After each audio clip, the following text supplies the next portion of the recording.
interested in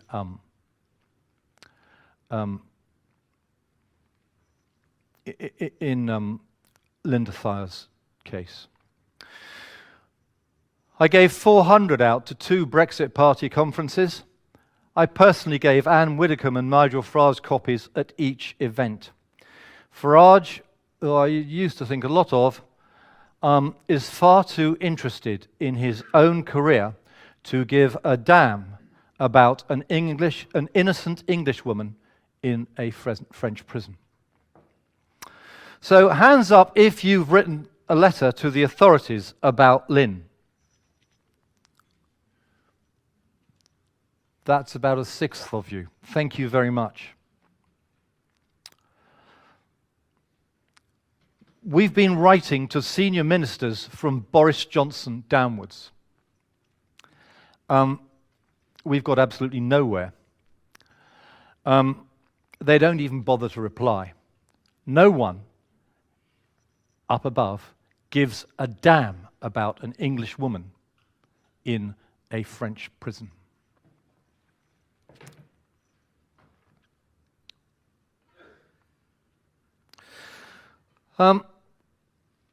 Right, so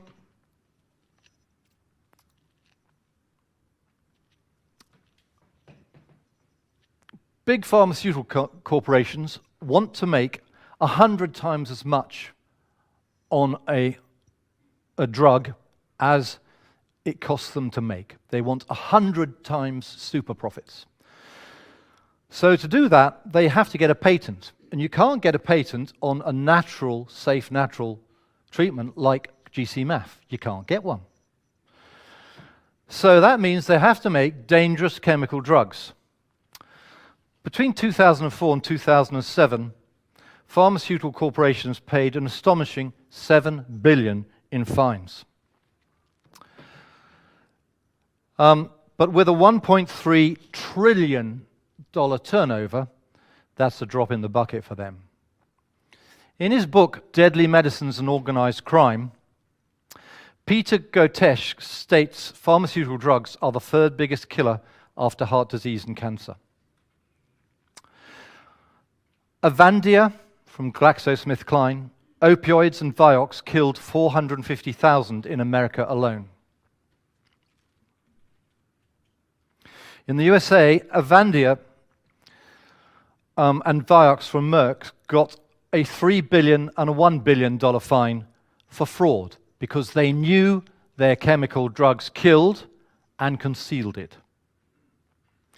In the UK, under the MHRA, a dozen pharmaceutical companies that have made drugs that kill get off scot-free, including GlaxoSmithKline, because GlaxoSmithKline has directors on the board of the MHRA, and it was Gerald Heddle of GlaxoSmithKline who raided us and persecuted us, and put us in prison.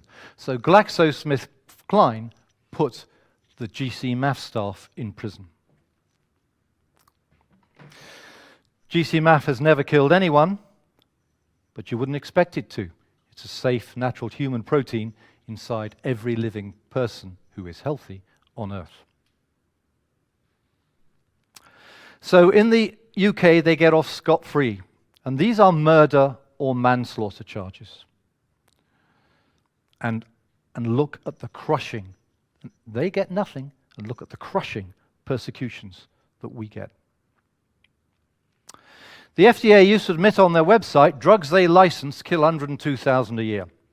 The MHRA have never told us how many people drugs they license kill. But we think chemotherapy seems to kill 30,000 a year. We think drugs the MHRA license kill 80,000 British people every year. And we